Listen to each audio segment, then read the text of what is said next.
afternoon. I'm Al McFarlane. Welcome to The Conversation with Al McFarlane. I'm glad to be here and glad to have you along as well. Today is Wednesday, June 7th, 2023. It's a beautiful day here in Minnesota. I hope it's beautiful wherever you are around the country or around the world. As always, I promise that this will be a great program, a couple of great interviews. We call it Robust Conversation. That's what we're going to deliver momentarily. Before I begin, I want to, as always, invite you to support this program by subscribing to our YouTube channel. You may be on one of several platforms. One, YouTube Inside News, YouTube Black Press USA. We're also streaming on 3 Facebook platforms. One is Al McFarlane, another Inside News. A third is Black Press USA Facebook.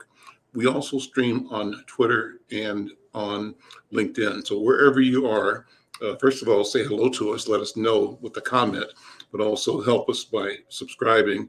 And where I want you to subscribe, how I want you to subscribe is to go to the YouTube Insight News channel, become a subscriber, and tell 10 of your best friends to subscribe with you. We're trying to get to 1,000 subscribers. You can help us by taking that step. You become a subscriber and tell the people that you think would enjoy this conversation to join us as well. I want to also begin by acknowledging that our friends over at the Minnesota Department of Health want to remind you to continue to follow COVID-19 protocols, wash your hands, stay aware, prioritize prevention. Together, we can create awareness, encourage testing, and help everyone stay healthy. So enjoy this show. And remember, get well, be well, get healthy, be healthy.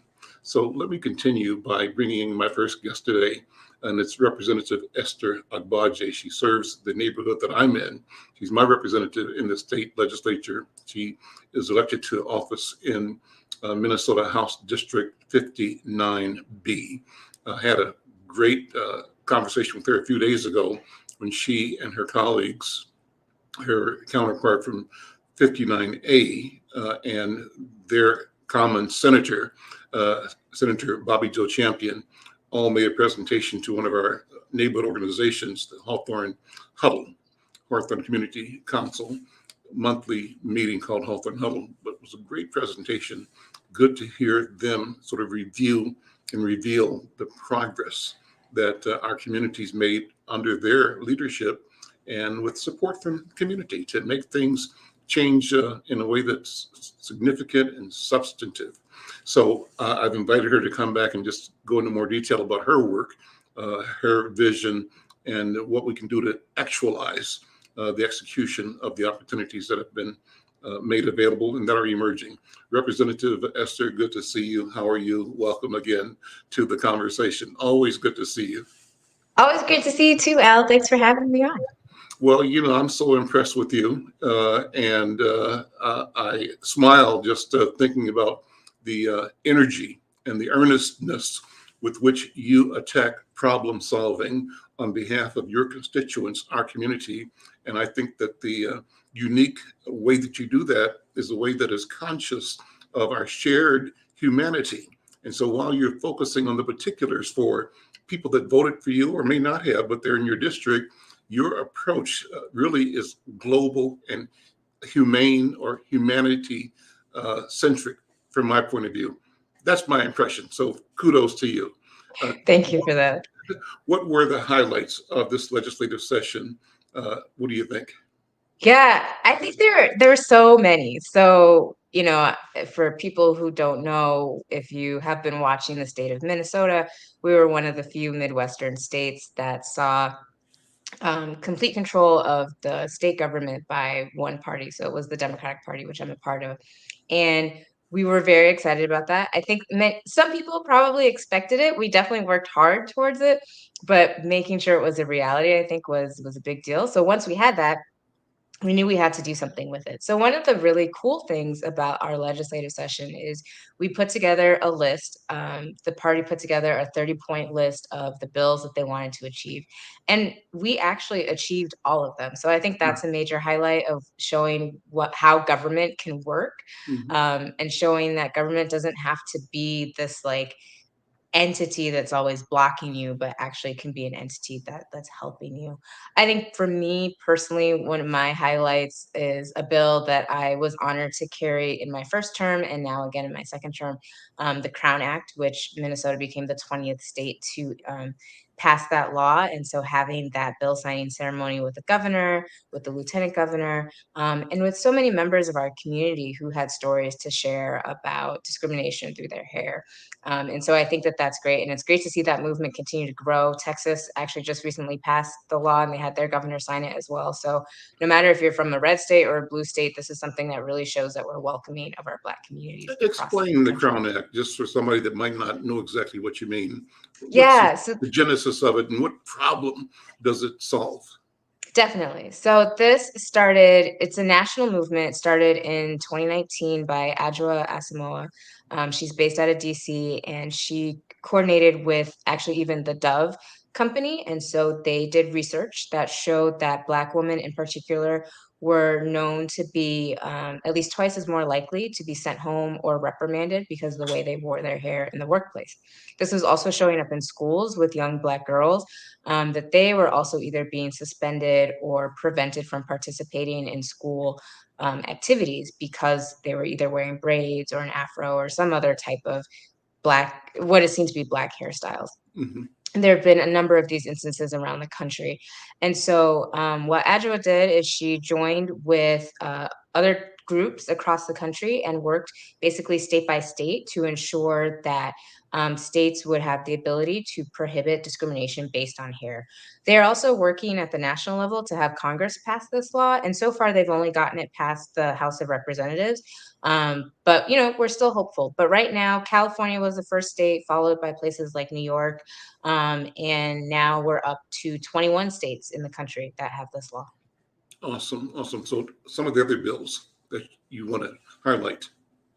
Yeah, so for me, anyone who has followed my entry into electoral politics has always been about housing. And so I had a number of housing bills that I was very passionate about, some on funding, some on policy. One of the main funding ones that I was happy to champion this year was for first generation homebuyers. Mm-hmm. So these are not just first time homebuyers, but first time homebuyers who also probably came from a family whose parents did not own a home or who may have lost that home in foreclosures. We all saw what happened during the most recent Mm-hmm. 2008 crisis. And so what this does is it provides funds in the form of a forgivable loan, and it provides up to 10% or $32,000, whichever is greater, for the person's down payment. And this down payment, obviously, as a lot of people know, houses are much more expensive than $320,000. But what this down payment program is meant to do is to be layered with other first-time home buyer down payment assistance or other down payment assistance programs. So that way a person can use that along with another program they may be eligible for, or even a third program. And what we want to do is making sure that there's a variety of ways that people who want to go into home ownership, particularly people of color, because we know that history in this country of redlining and preventing particularly Black people from owning homes, that they can own a home if they want to, and that there are avenues to be able to do that. So I was really glad that we were able to see that move forward this year. We provided $100 million to local community finance organizations who work closely on the ground with different community groups, are doing outreach with our members, and are focused on ensuring that those who may qualify for a home, but because they've never seen it in their families, that they can qualify for this funding. And other priorities, other things you worked on? Yeah, in that same vein, for renters, because I'm still a renter, so I care a lot about that. But in our tax bill, we ensured that the renter's tax credit is going to be much simpler to take part in if you're a renter. So now it's going to be part of your income tax return rather than having to fill out a separate form. So the same limits still apply. I think the limit is about $65,000 income. But as long as you fill out your taxes, that will be, instead of just checking the box and then having to send in something later, you just check the box and you'll get that refund. So that's great. For people who are renting, say you're facing issues with eviction, you now will have a 14-day notice. So before in Minnesota, they could actually evict you on the same day. I mean, most people didn't, but there was no standard form. So now we have 14 days standard unless you live in a city that does more. And I think one of the Brooklyns has 30 days. So that's good for them. We also are making it simpler for expungements of eviction records to happen. Mhm. So what takes place in Minnesota, where it had been taking place, is that if you were evicted, and actually what that even meant was if a landlord even just went down to the courthouse and filed an eviction. So this is just an allegation that you owe money or that you did something in the unit, but it hasn't been adjudicated yet by a judge. That would automatically go on your rental history. And so say say you won your case, or you had the case dismissed, or you had some type of settlement with the landlord, and you were ready to move out and go somewhere else, that would then show up as an eviction, which it's not because you were never adjudicated to be evicted. And so now our law says that unless you have actually received that decision that you were evicted, that should not show up on your record, and that those records also won't be public until there's a final adjudication. So I think that that will actually help a lot more people who Sure. are looking forward to move on to their next rental experience, that they don't have this hanging around them. Because what we've seen is when people have eviction records around them, especially when they've been records that have been resolved, it makes it much harder for them to find a place to live. And they also tend to live in poorer quality housing. So that's on the housing front. I have also been glad to be part of the varied movements to push forward a number of laws that had been things that people in Minnesota have been really looking forward to doing, like restoring the right to vote for people who are formerly incarcerated, providing driver's licenses for our undocumented residents. We're also expanding our public option healthcare, Minnesota Care, to undocumented residents as well, which I think is a really good thing to ensure that all of us have access to healthcare in this state. And in our education space, we have increased the funding for education, tied it to inflation to ensure that our public schools will continue to have the funding that they need to support all of our students. And we're also going to be teaching ethnic studies in our public school system, so that way we know the histories and the stories of all Minnesotans. That's great. Great. What about the area of economic development, business development? A lot of good things happening in North Minneapolis, and particularly your district. Talk about some of the things you may have supported or that you Yeah, want to support going forward. Yeah, we definitely. So in North Minneapolis, we have a number of organizations that are focused on um, job training, workforce development, ensuring that small businesses kind of have the funding that they need to keep going, or or to expand. And this year, we were really grateful to have so many members. Not only from the cities, but particularly from the cities, to be strong champions and the chairs of our workforce development committee as well as our jobs committee. And so with their efforts, this is the first time I believe that we have funded businesses, particularly Black and Brown businesses, very heavily. So some of those things, I can just rattle off a couple of them, but we put in about $80 million to Black and Brown businesses and NGOs, particularly to rebuild some of the corridors in both Minneapolis and St. Paul that were Mhm, affected by the civil unrest in 2020 after mhm, the murder of George Floyd. We also included investments of up to $240 million in community-based organizations, particularly those that serve Black and Brown Minnesotans. Um, and we also looked at another $6 million for community wealth building. And we also looked at $5 million for emerging developers. And so what we're trying to do is ensure that members of our community who can sometimes find it hard to find access to capital, get a loan from a bank, and sometimes even these grant programs that we have, we want to make sure that those grant programs are simpler to apply to.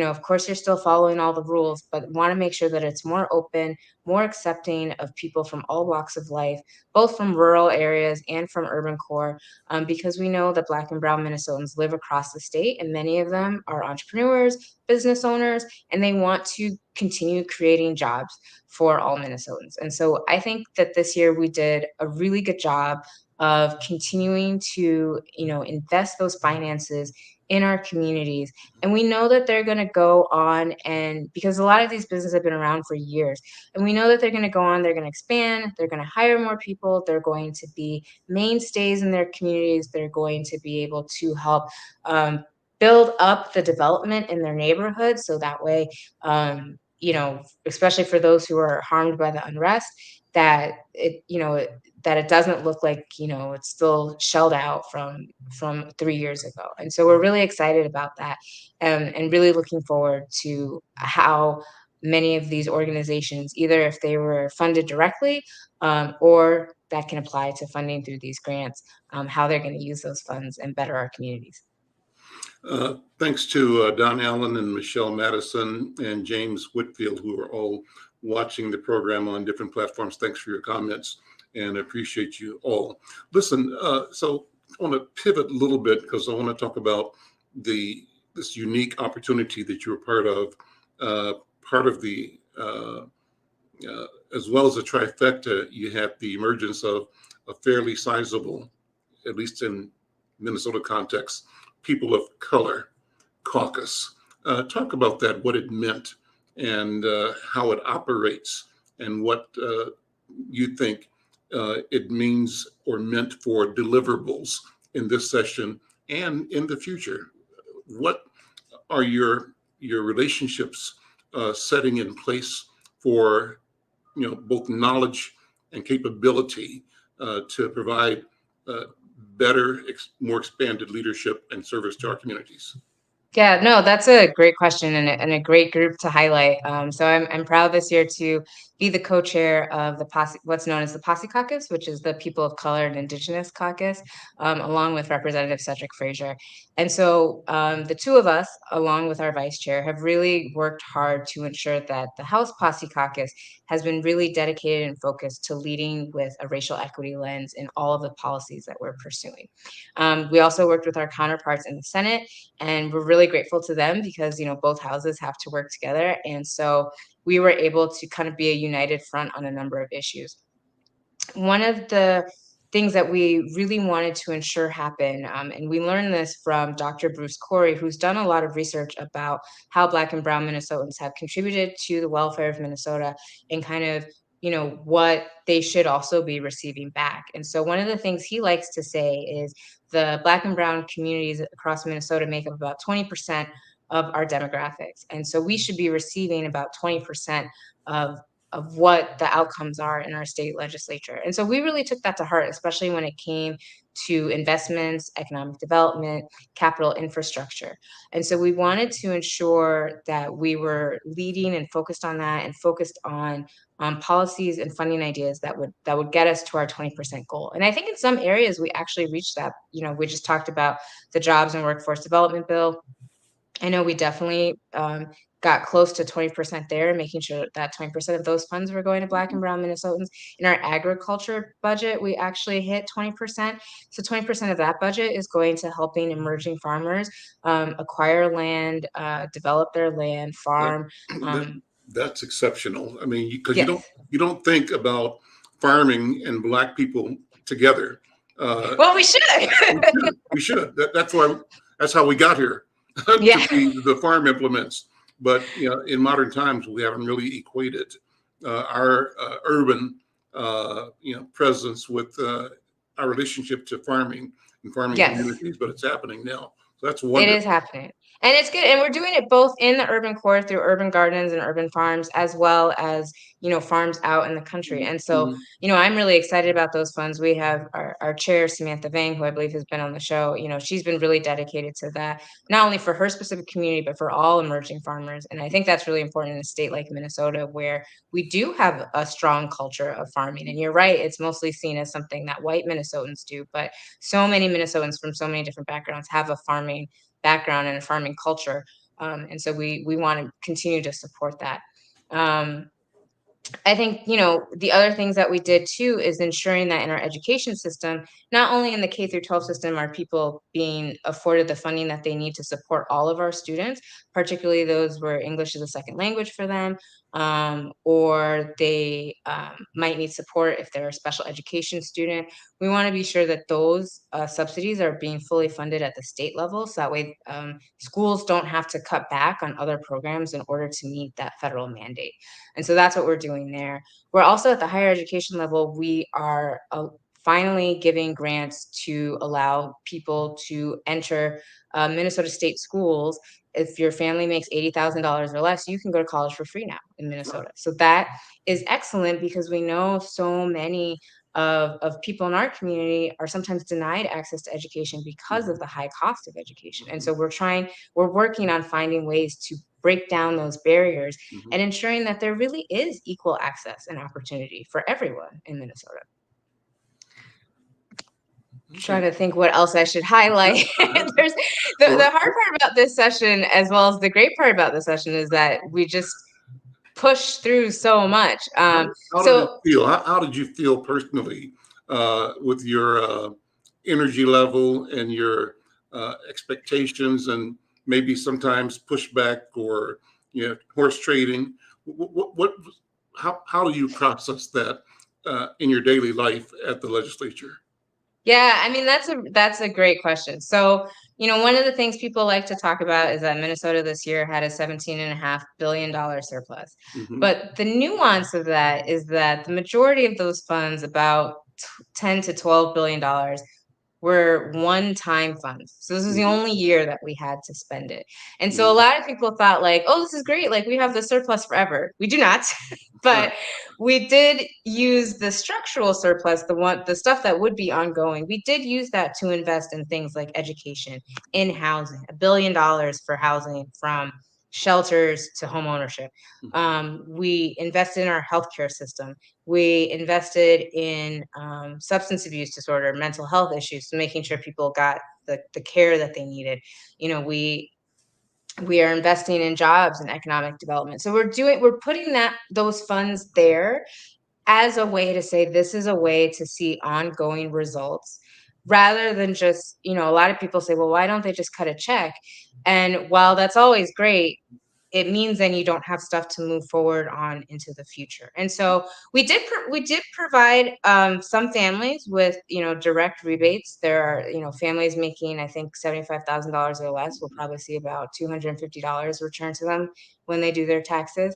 But in addition to that, in our tax structure, we have a mix of tax cuts, revenue raisers, and tax refunds, whether that's through tax credits for your kids, if you have kids, whether that's through a renter's credit, whether that's also through property tax cuts. Particularly for our seniors, we know that is a really big deal, because many people, they do own their homes outright, but what forces people out of their homes is the high cost of those property taxes. So we did put in property tax cuts there to ensure that people would know how their property taxes would increase moving forward, and that they also were not increasing at this exponential rate that they couldn't follow. So those are, I mean, and then back to the question of like, how did it feel to govern? Sure. I thought it felt great. So in my first term, we put forward many of these same bills, and some of them went through, but many of them didn't, because we had divided government. And so a lot of it was sort of policy positioning, saying where we stood on issues, what we cared about, what we were continuing to fight for. This was the year that we actually could do what we said that we wanted to do and that we could do.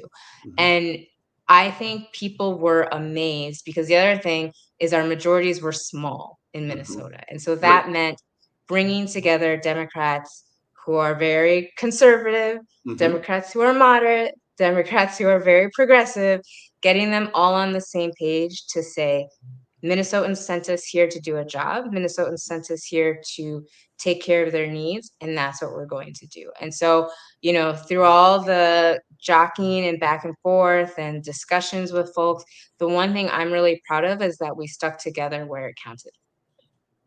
One issue that I want you to talk about is from several different angles is the issue of legalization of marijuana. Our cover story in Insight this week shows a photograph. We cropped it out of a big picture, but it was significant to see former Governor Jesse Ventura standing over the shoulder of current Governor Tim Walz as he was signing the bill making marijuana use legal for recreational purposes. Talk about that generally and and that's one of those bills that was really organized over several years. Yes. And each year it got kind of more and more common and more support and less resistance. But the magic number was the trifecta, where the actual voting power presided now with the Democratic Party. Talk about that process, if you would. And then two, one of the outcomes was legislation to eliminate police records associated with marijuana possession and use. That's one thing. Second thing is there has to be, or there was a discussion about how, given the economic potential of marijuana, cannabis, how do we ensure that that's not going to be just a corporate windfall for corporate producers and sellers? How do we ensure that Black people, people of color, are in the business in ways that are appropriate and that could deliver revenue, jobs, opportunity for our people? Mm-hmm. Yeah, all great questions. So I'll start from the beginning. So the cannabis process has been a years-long ongoing process by many members of the community that saw that prohibition was not working. People were still being arrested for possession, arrested for sales, arrested for minor infractions of use. And that was leading to detrimental outcomes and adding to our mass incarceration problem in this country. And so I think the focus really of the legalization of marijuana is really less so, to me, in the way and many members of our communities talked about it, is less so about the ability to use the drug now, but really about rectifying the past, ensuring that people's records weren't following them around, especially for something as simple as possession or use, and that we were being mindful of how our laws were working and not working, particularly when it came to people of color. And so I think the biggest piece about the legislation is, like you said, the expungement aspect of it. Mm-hmm. So what this bill will do, it will do automatic expungements where if you have a possession record or a use record, that those will start to fall off. And I think that that's really helpful. Again, give people a second chance, allow them to restart, and not allow, one infraction to follow them for their entire lives. Mm-hmm. Now, when it comes to the setup that we have, as people who may be following this more closely know, possession and use will be legal starting August 1. You can have 2 pounds in your house, and you can have 2 ounces on your person. You can also have up to 8 plants, 4 of them flowering at any time. And I think people will be very excited about that. As we set up the regulatory system, we have put in place, especially many members of the POCI Caucus who were involved with the drafting of this bill. We put in place procedures to ensure that there was a social equity division in the new agency that will be standing up. And what that division is supposed to do is ensure that licenses and business opportunities are going towards people of color, because those are many of the people who have been disproportionately harmed by prohibition of cannabis. So there'll be opportunities for people to get licenses at the retail level, the distribution level, the growing level, which I think is excellent, particularly for Black and Brown folks.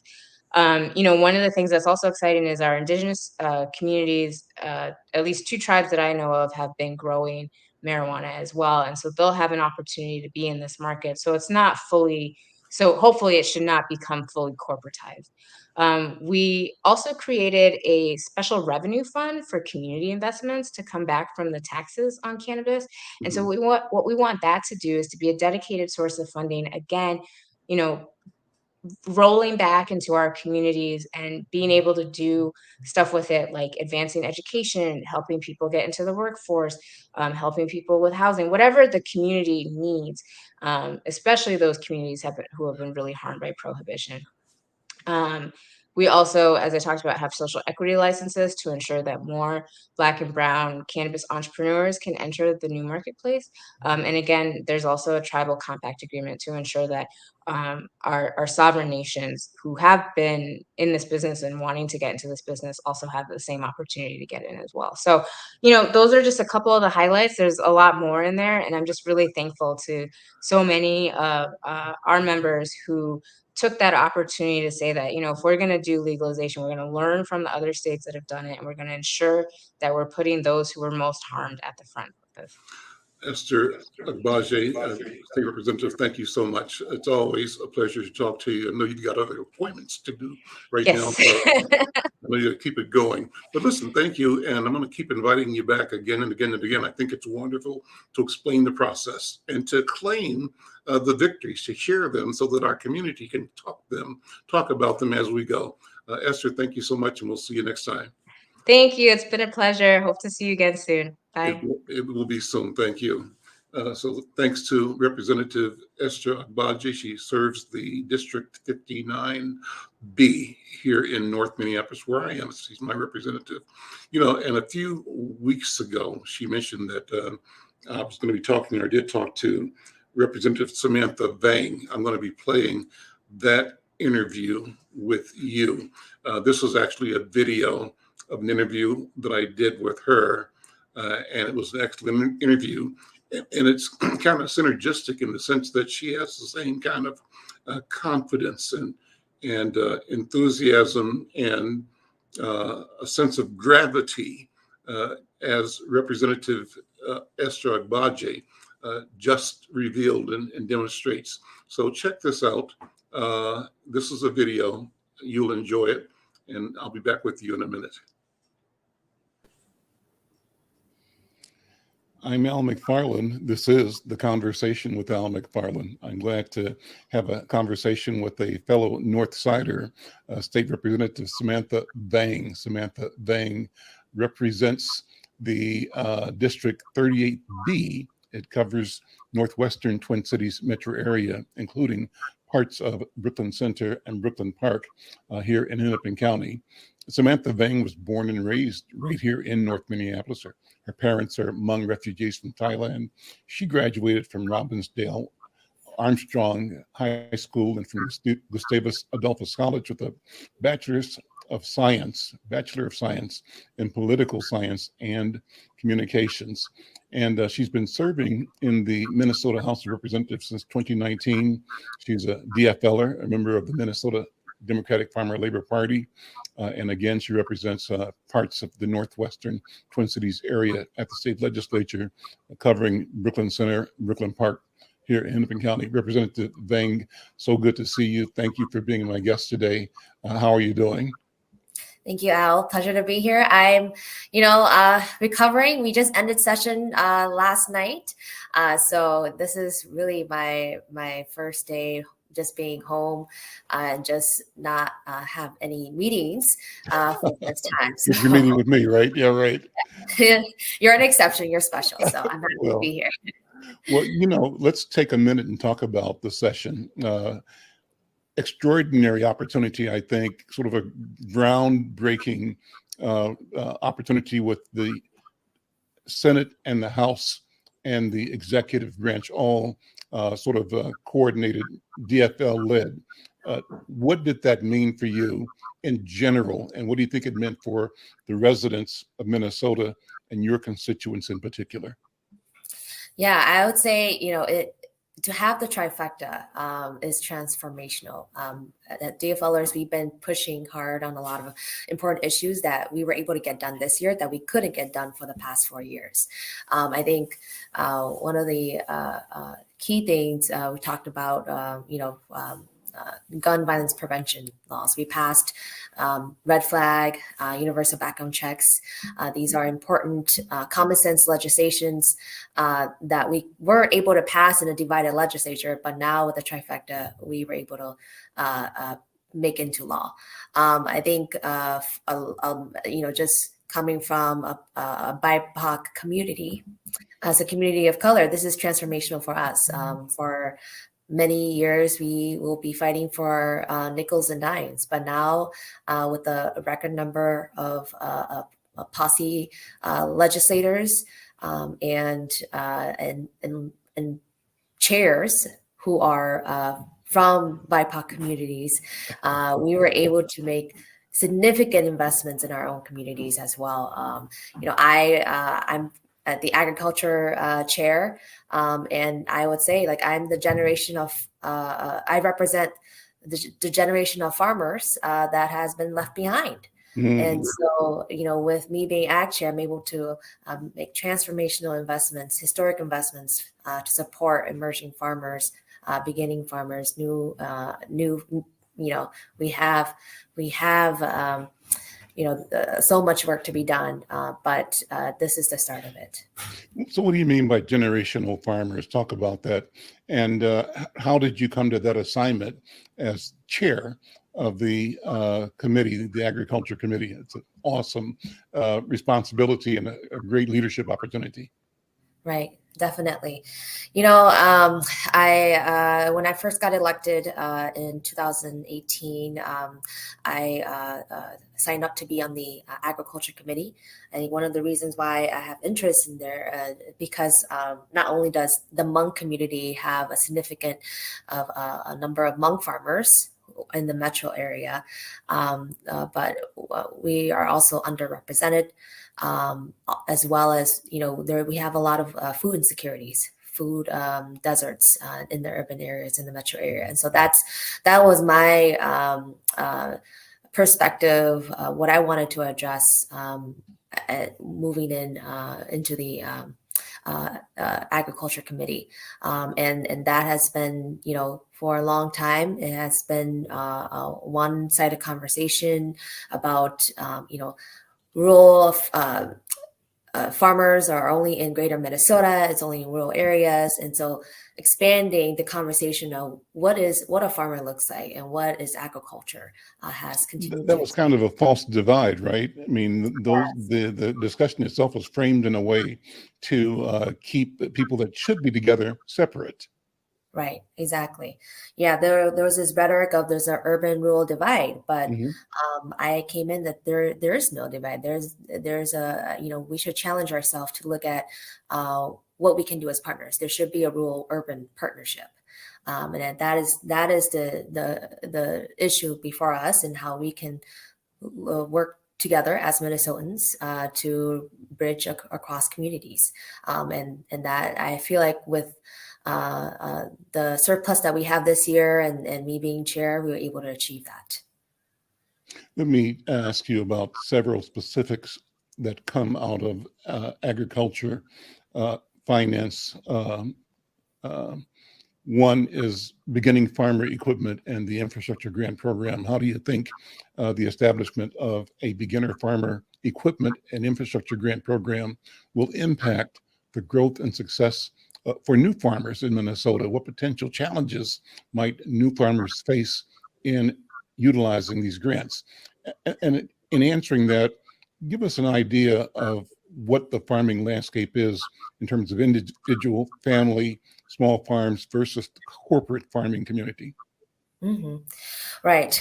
So agriculture, I think Minnesota is the number one producer in agriculture.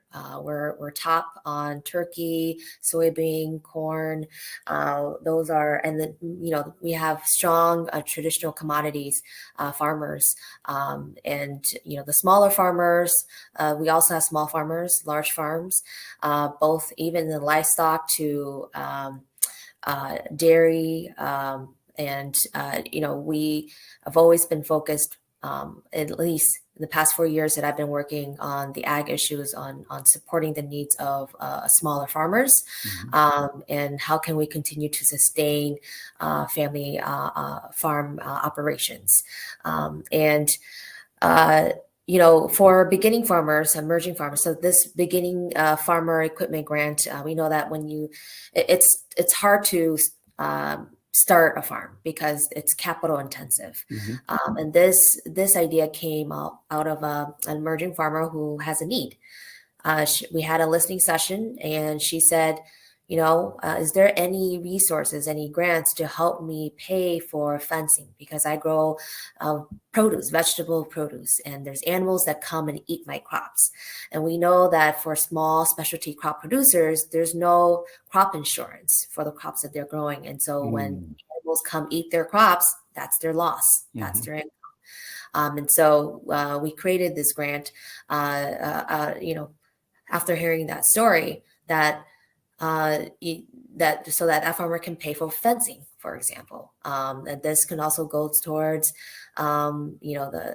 getting a tractor to help till the land, for example. And those things can be very costly, a lot of upfront costs to start a farm and to have it sustainable. What about the cannabis opportunity, cannabis farming? How does your department, your legislative assignment impact or cover or shape what's going to be happening in the future with legalized cultivation and recreational use of cannabis in Minnesota, in our state? Yeah, definitely. Well, now that we legalize cannabis, farmers who want to grow cannabis can definitely utilize many of the resources that we have at the Department of Agriculture. Farmers have a lot of great resources and grants. And so, now that we have a lot of an opportunity in cannabis, that's another opportunity, another market access for farmers to enter into. And we have the resources here to support farmers who want to begin those operations. Next question is about pesticide regulations and environmental impact. So, Representative, considering the proposed regulations on pesticide-treated seed and the ban on pesticides containing perfluoroalkyl, I think, PFAS. Yes, I can't pronounce that either. So, well, I'm trying. Polyfluoroalkyl. So you've got the short name for that. But what are the potential implications for agricultural practices and environmental health in Minnesota? How does regulating these affect farmers and the industry as a whole? So we weren't able to get the pesticide treated seed pass. That was one item that, one issue that we had to, in order to negotiate and get a deal, that was one issue that we had to let go. Doesn't mean that it's the end. We can continue to work on that issue the next year and coming years until we are able to get more support. But it is an important issue. But we were able to get what you mentioned, PFAS. And that is, PFAS. I'm also a member of the Environment Committee, and PFAS have become a very hot topic, an issue at the legislature, because it's forever chemicals. These are chemicals that built up over time, and it's very concerning. We had very compelling testimony. A young lady, her name is Amara, just passed away recently, and she testified, on banning PFAS because she has suffered, from cancer, and that's something. It's very important that we continue to address this. Forever chemicals are a public health concern. And so in agriculture, what we did is we look at giving authority to the Minnesota Department of Agriculture to look at identifying pesticides that contain PFAS, and to look at how we can continue to regulate those And that is something, we also added the study to have the department, to give the department time and to add study into what those looks like, and if there's alternatives, pesticides that don't have PFAS that can still help a farmer do what they need to do. And so those are we're able to get something on PFAS and to start having that conversation and hopefully drive market change so that companies can look at making more organic, natural alternatives than using forever chemicals. What about beekeeper compensation program modifications? How will modifying the bookkeeper compensation program create changes affecting beekeepers and the overall health of the state's pollinator populations? Right. Yeah. So the beekeeper language, a lot of it is technical, but I think the biggest change is making it easier for a beekeeper to get compensated, lessening the requirements so that a beekeeper doesn't have to wait for a long time from the department to get compensated because of pesticides, and so this is it aligns with the issues that we've been talking about in ag this year. How can we be more environmentally conscious, climate resilient, and also support our pollinators? And so this is part of the umbrella of issues that we're trying to address in agriculture. Last question in this series that I have here is about border-to-border broadband development grants. How do you think the expansion of border-to-border broadband development grants will impact rural communities and Minnesota's agricultural sector? What potential challenges might the Department of Employment and Economic Development, for example, face in implementing and managing these larger grants? How does it affect agriculture? Right. Yeah, well, broadband is very important. We know from the pandemic that having a connection is a necessity, not a luxury. It's an essential need. And so 80% of the unconnected communities are in rural greater Minnesota. And so providing this huge investment, $100 million, will support communities across the state who are unserved or underserved. There are also communities here in the urban metro area that also don't have the best connection. And that's also an area that I will continue to explore, and how can we continue to strengthen, because not only is it important to have connection, but access to internet. You also need quality internet too as well. And so I think with the state standards, we have better standards than federal standards in terms of broadband connection, and looking at how we continue to improve that for everybody. I'm Al McFarlane. This is The Conversation with Al McFarlane. I'm speaking with Representative Samantha Vang, a DFLer from North Minneapolis, who represents District 38B, the northwestern area of Minneapolis, including parts of Brooklyn Center and Brooklyn Park. Representative, let me spend the last couple of minutes here with you just talking about your personal story. We said you grew up in North Minneapolis. Talk about that. Talk about growing up. I mean, number one, we say that I'm so glad that you're there. You are so impressive, and thank you for your voice and for your work. And I think that you talked about the value and the sea change represented by the emerging People of Color Caucus. So I want to sort of spend a few minutes before we go talking about your personal story, how you came to be a politician, and what's been your experience there, and what you see as more people of color find a way to engage, to serve not only our specific communities, but really with an intention of being there for all of Minnesotans. That's what I keep hearing again and again and again. It's not us against them. It's how we all do better. That's what comes to my ears all the time. So what's your personal story, your personal journey to service in the legislature? Definitely. Thank you, Al. Yeah, it's definitely been a long journey to looking back. It was not it's not easy. I think my first start into politics began when I was in high school. A junior high school, and I entered politics pretty naively. I didn't have a exciting summer job at that time, and so my cousin approached me and said, "Hey, do you want to volunteer for a campaign?" I didn't know what that was, what I was getting myself into, but I said I had nothing better to do, so I came out.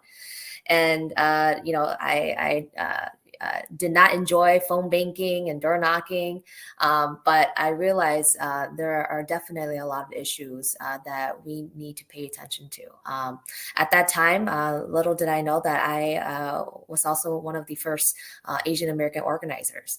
I saw how invisible the Hmong community was in mainstream politics, and that really fueled my frustration and my passion to continue to organize in the community, and that's been my route into politics, which is and since then I've been an organizer, community organizer. I ran numerous campaigns, both nonpartisan and partisan campaigns, got people elected into office, and then when this seat opened up, my predecessor, she approached me and well, actually, my community, my friends, they actually approached me about this seat, and I turned them down. I said no, because I never saw myself in that role. And it was very hard to convince myself and to see myself in that role. And it was, but I had support of my community to push forward. And I'm glad that I did. I'm glad that they were able to convince me to run. And I'm glad that I ran and won. And because we're able to see how representation matters. That year in 2018, I became the first Hmong woman elected in Minnesota House, and also the youngest. And that has been an amazing journey. And I hope to continue to keep the door open for fresh new leaders, young leaders to come through, because it's very much needed. We have a growing diverse caucus, and so much good is happening. Describe the diverse caucus as it exists today, especially compared to when you showed up becoming the first Hmong woman in the state legislature. Right. When before 2018, there was only a handful of BIPOC legislators, I think of under 6. And then when 2018, the DFO were able to flip the House into a majority. And that's when we had a record number of women in office, and also a record number of BIPOC immigrant legislators. And in that year, when our first class, we had a POCI Caucus of about 16 total members in the House. Yes, in the House. And then since then, we've grown. We have now about, I forgot the number. It's about at least 20 to 30, close to 30 POCI legislators of color in both the House and the Senate. And we have raised a lot of issues regarding, equity, regarding wealth building, housing, addressing housing. There's so much that is happening that we're so proud to just brag about to our communities. How do your parents feel? How's your mom and dad and your family relatives feel about what you've done and what you've accomplished?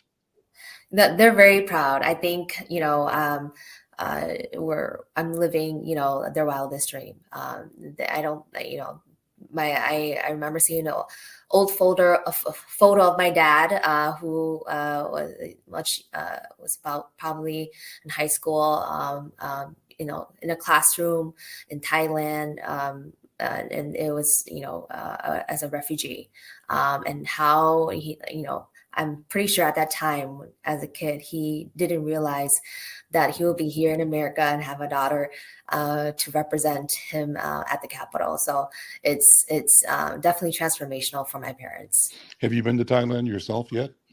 No, I haven't. Do you see I that in do. your future?